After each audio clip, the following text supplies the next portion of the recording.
I want to thank very much Uganda Human Rights Commission for giving UPS this opportunity to equip these people with the big knowledge. Since you are, as our brother Bosco said, you are at the receiving end. You don't sieve and select for you who to bring. Police just collects and brings to you. In this group, we have the vulnerable, pregnant women, our refugees from the sister countries, Sudan. These are the people really we must see that we help them. One, to settle well. Two, to go out in a good way. Today here you're coming to learn and receive a lot. Some of you have taken time. I don't know how last some of you received this kind of knowledge, maybe in PTS, but today Uganda Human Rights Commission has brought you here, not to come and change environment, but to come and learn. On behalf of RPC, I want you to go here with a lot of this knowledge. Not sketch in your minds. Go out and represent the department. We receive people who are tortured. We receive people who are malnourished. We receive women who are really, you look at somebody and you you feel like shedding tears. It is all up to us to see that this person settles. Because by the time this person has come in prison, he or she has lost hope in herself. You have to give these people hope. That's why Uganda Human Rights is putting in a lot of money to bring the 50 of you today here. Director, I drew up this stuff from 5 different stations. That is Arua Main, Arua Women, Gilgili, Yumbe, and Koboko. I still have another set of 50 to come on Friday. Our region is big. Our region starts from Pakwach, ends to Adjumani. So the 50 I'm going to draw from Ragem, Nebi, Paida, Bidi, and the Logore. So ladies and gentlemen, I really want to thank Uganda Human Rights Commission for that. These days, we are to receive these people and tame them and keep them and help them go out. But for you, a lady, a man, if you turn and begin to torture, the law will get you. I don't know if you have understood what I'm saying. We have our PSO. If this vulnerable person has violated our rule within the prison, please don't use the law, don't kill, don't abuse, don't push. Just go to them. If you don't know, go to the authority and they use PSO for managing them. And the ones who are going to handle them are going to explain to them. He or she will understand what wrong or good has done. Here I'm saying in conclusion is that violating human rights of a vulnerable person in prison, you will end up standing for yourself. The department will not even give you a lawyer to defend you. Our legal team will not come in and defend you. You will have to pay for your own lawyer. You have a lot of money. That's why you want to torture them. Here we are saying we don't want those people tortured. Is it okay? I am ending up by saying that we are entering the period of national elections. Very many different elections are going to come in. For those of you who are in Arua, you've seen what happens on the streets. Some of these boys, under the influence of marijuana and whatever, they provoke the police. They provoke the opponents. They end up fighting and violating the law. And these are the people we are going to get. That's, as I said, we receive people whom we don't select. Actually, they give us the wrong ones, the most wrong ones, the last end. So when we are going to, when we are entering this period of elections, Ghana Human Rights has done it very well to bring us to get this training and prepare to receive them. I am from the Directorate of Research, Education and Documentation, and one of our core functions is to create awareness. Human rights awareness is about prevention, preventing human rights violations from occurring. So prevention is better than cure. We don't want to sit and then hear that a prisoner officer Y prison warder X violated human rights, then we come in. No, we very much cherish the promotional mandate of the Commission to ensure that violations do not happen. That is the best thing to do. And in so doing, the Commission is mandated under Article 52 of the Constitution to, among others, establish a continuing program of research, education, and information to enhance respect for human rights. And we are here specifically to execute that constitutional mandate, to enhance the respect for human rights. Now, read together, Article 52 should be read together with Article 221 of the Constitution, which mandates the Uganda People's Defense Forces, the Uganda Police Force, the Uganda Prisons Service, all intelligence organs, and the National Security Council to observe human rights in the performance of your duties. So how do you observe human rights in the performance of your duties if you are not knowledgeable in human rights? You cannot defend a right you do not know. That's what I keep telling people. So these refresher courses are aimed at ensuring that you are constantly reminded that observance of human rights is not a luxury. It's not optional. It's a constitutional dictate. And this country espouses the rule of law. Therefore, if you do anything to the contrary, you are outside what government of Uganda wants us to do. So I wanted to underline that we are here to execute a constitutional mandate, which requires us to sensitize all categories of people in Uganda about their rights. Say that especially you, because of Article 221, there is no way you can observe human rights if you don't know those rights. Because we have realized that some of the duty bearers, including some of you officers here, violate human rights because of ignorance. And that is what we want to deal with. We've got testimonies after these trainings of people who testify that I didn't know I was doing wrong. Or people who didn't know the available redress mechanisms.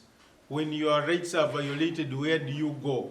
All that is covered during a sensitization program like this one. So I would like you to take it seriously.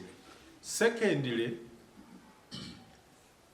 in the past, government officials would violate human rights and hide under the vicarious principle that the Attorney General would be vicariously liable. You torture an inmate in Arua, and then Ugandans, through their money, they pay through taxes, meet the costs through compensation.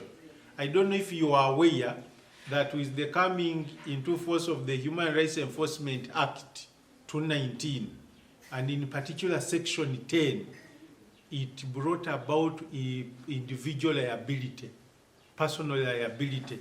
So when you violate human rights under the current human rights legal framework, you will be personally held liable, and then you will pay for the violations. Are we together? So we don't want you to fall victim because you are not aware. For warned is for armed. Okay? You know, it's very easy to do things in a laissez-faire kind of environment if you know you are not directly responsible. But when you know that it is me who is going to bear the burden, you may think twice. So you need to know that it's no longer business as usual. Everybody is tired of human rights violations. Peace is going to tell you human rights is about the dignity of the human person. So treat other people in a humane way, in a human rights-based manner, the way you yourself would like to be treated. You applied for a job to work in Uganda Prison Service. I don't think there is anybody of the staff who was appointed apart from the Commissioner General and his deputy. The rest you apply for the jobs, and the job is given. So execute it with professionalism. Follow the code of conduct and put in place an enabling environment to ensure that everybody enjoys his or her rights while in custody. Remember, people you keep, some of them end there when they are innocent. Prisoners on remand, for instance, majority are innocent. You find them acquitted. But there are those who are convicted when they are innocent because of some loopholes within our criminal justice system. You've seen examples where somebody is convicted by the magistrate or the magistrate's court, and he is acquitted by the High Court on appeal. The High Court has convicted people, and the Court of Appeal has acquitted them. The Court of Appeal has convicted people, and the Supreme Court has acquitted them. You get the point? Yeah, so everybody is innocent until proven guilty. When people are in your custody, only two types of rights are restricted. That is freedom of movement and the right to personal liberty. But they are supposed to enjoy all other rights. And those are the rights we want you to pay attention to and how they should be observed and respected. I want to caution you against being overzealous and putting emotions in your work. Majority of the violations happen because you become angry with the person you are handling. You're not supposed to use anger to manage affairs. Use the law. The people before you, there is a comprehensive legal framework that explains the do's and don'ts. You know, we have the Constitution of the Republic of Uganda. I've already talked about Article 221. Also, Article 20 speaks to the same. It urges all organs of government to protect and promote human rights. We have the Nelson Mandela rules. These are minimum standards for treatment of prisoners. You know, they are the UN rules. They were named after Nelson Mandela because of what he did in the area of respect for human rights, democracy, rule of law, and promotion of peace. So you should ask yourself, can you have a legacy like that of Nelson Mandela? We had these rules before Nelson Mandela, but they were renamed after him. They are now called the Mandela rules. It's one-day training, which is meant for the prison officers It's a training that is mainly targeted to build the capacities of the officers in the prison service, so that they will be able to really understand issues of human rights, issues of gender-based violence, and standards, as well as principles to apply at the time of detention. As we are all aware, you are at the receiving end.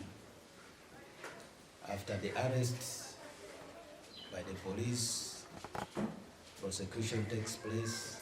At the end of it all, you are the receiving end of both the perpetrators as well as victims of human rights violations, though in most cases it is basically the perpetrators.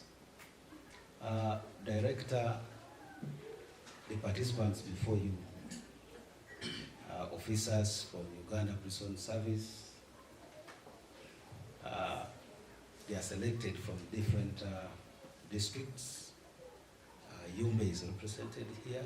Yumbe has 2 prisons. Koboko is represented here. Koboko has 2 prisons. Arua is also represented here. Arua also has 2 prisons. So those are the participants we have here, if I'm right. Issue of LGBT, somebody wanted to know whether it's right for some people to do such practice in the prison setting. And I would straight away want to say that no, it's not right, because as it stands now, there is a law on that.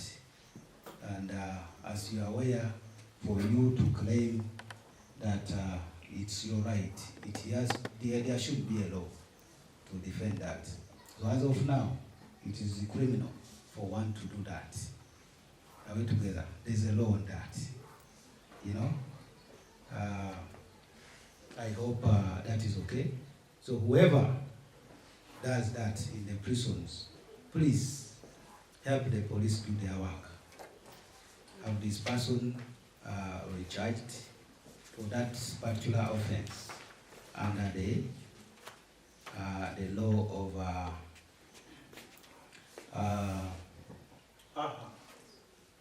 that is the Homosexuality Act, as director has put it. So let us help the police do their work. Let's have these people recharged for that offense. It is a criminal offense as of now, so it is not right. Child labor. Children are given to do hard labor, and it's against the law. According to the Children's Act, whoever does that would have committed an offense and would have violated the rights of the child. And such a person needs to be taken on, and the law is very clear on such. The Children's Act Amendment of 2016. We only need to have the facts clear. We have to get evidence on such, so that as you go to court, you have evidence. As you are all aware, the courts are all about evidence. If you have evidence, well, if you don't have evidence, you may not succeed. So for successful prosecution, we need to have clear evidence. Cultural practices. Somebody is saying, is it in order for some people to be forced to undergo circumcision? There's a law on GMA, Genital Mutilation Act of 2010. It's against such practices, and in case someone does it, in most cases they do it in secret.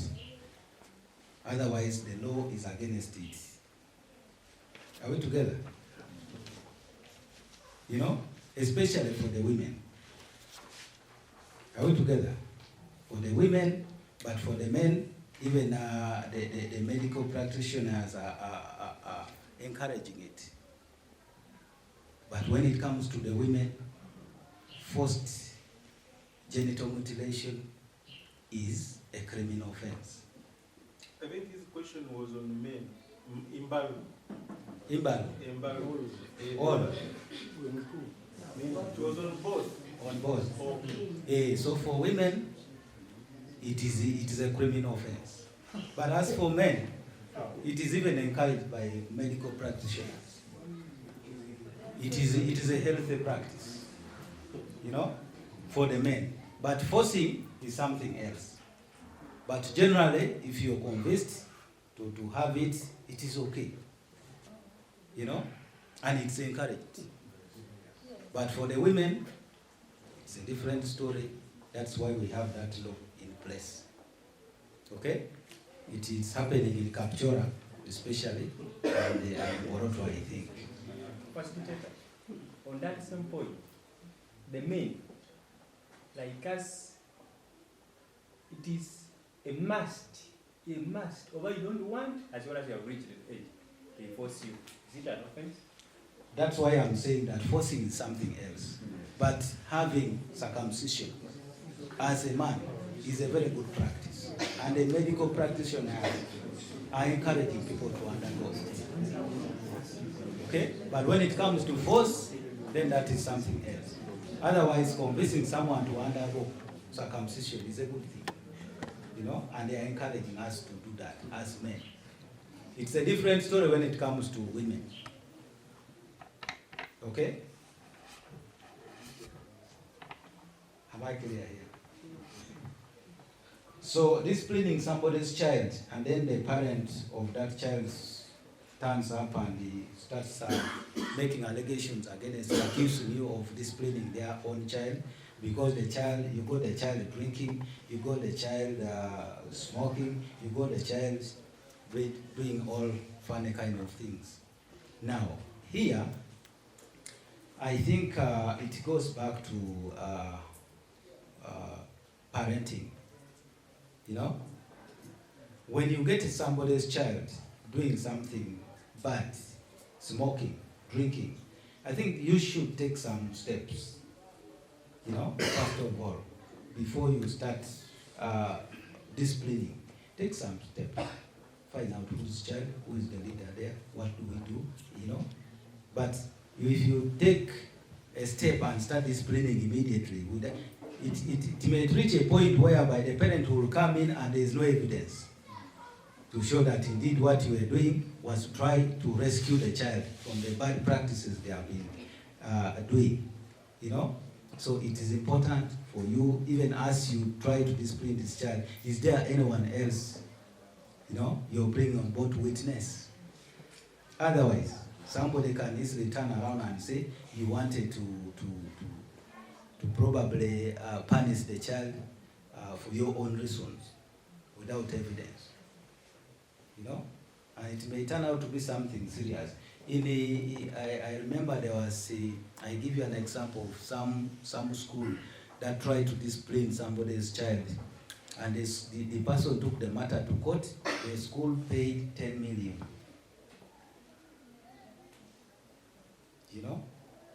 So as we try to bring these children to order, let us try to be a little careful the way we do it, the approach we take. Otherwise, it's not bad for us to bring children to order. But how do you do that? Is there evidence? Who is there witnessing what you're doing? What about the leaders there? Sometimes it turns out to be something else because of the approach we use. Because first of all, this child is below 18 years, and it is child marriage. And for you to use the word dowry is not proper, is not in order. For you to ask for dowry, by the way, if you are a parent and you get your daughter married, you receive dowry.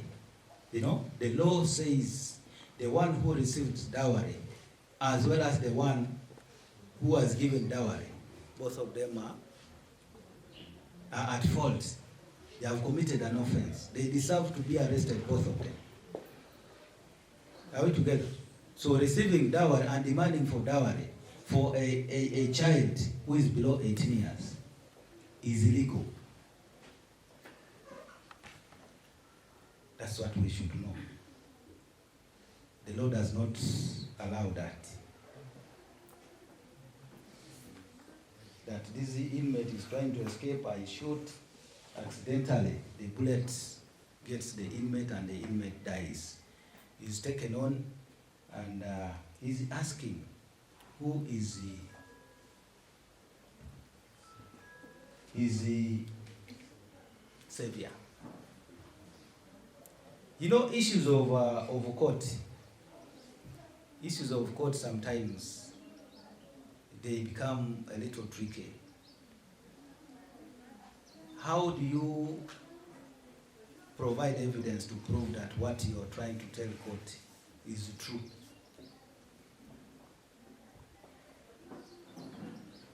Even before your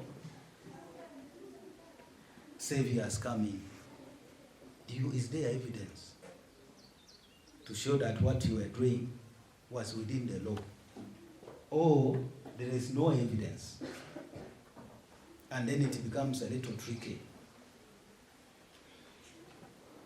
for you to defend yourself. Otherwise, there is that option.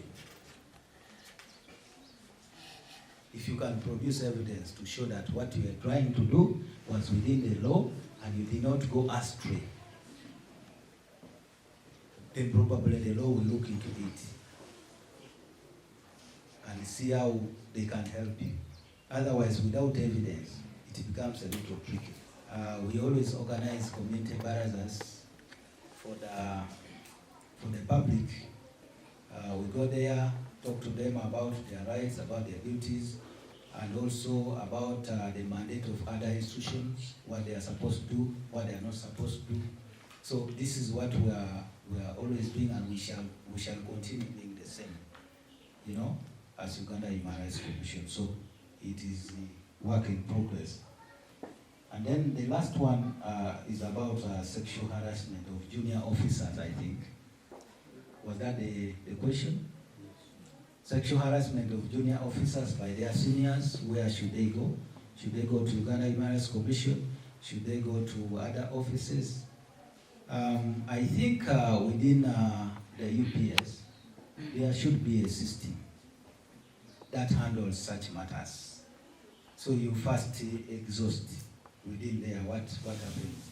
But if you see that you're not being helped, then you are at liberty to move out of the system and report elsewhere.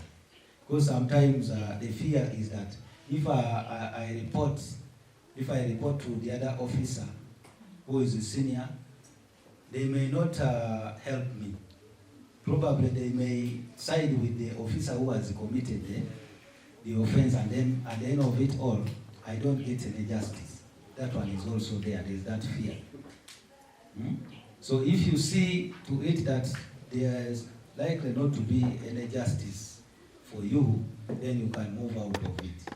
But I believe there are some rigorous mechanisms within the system. I don't know what RPC will have to say about it. Ladies and gentlemen, in relation to his question, we have a gender-based desk at prison headquarters, especially for ladies. That one is handled by ladies